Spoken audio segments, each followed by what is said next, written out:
Specially स्मोकिंगचा असर केस पांढरे होण्यावर फार जास्त होतो. कारण स्मोकिंगमुळे बारीक टोकाकडचे जे शिरा असतात त्या कॉन्ट्रॅक्ट होतात, आकुंचन पावतात. त्यामुळे ब्लड जेवढ्या प्रेशरने आणि जेवढा चांगलं पॉवरफुली जायला पाहिजे, जेवढे सगळे विटॅमिन्स घेऊन जायला पाहिजे, ते अगदी बारीक टोकांपर्यंत पोचत नाही. त्यामुळे त्यांना न्यूट्रिशन नाही मिळत आहे, तर केसांमधला कलर चेंज होतोय.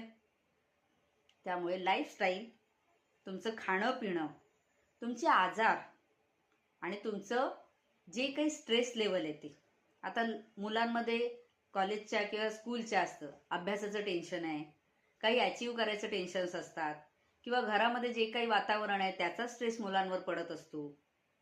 लेडीजमध्ये प्रेग्नन्सीच्या वेळेला किंवा PCOD हार्मोन लेवल डिस्टर्ब झालेत त्याचा इफेक्ट पडत असतो केसांवर. त्यामुळे pre mature greying of hair आजकाल सर्रास कॉमन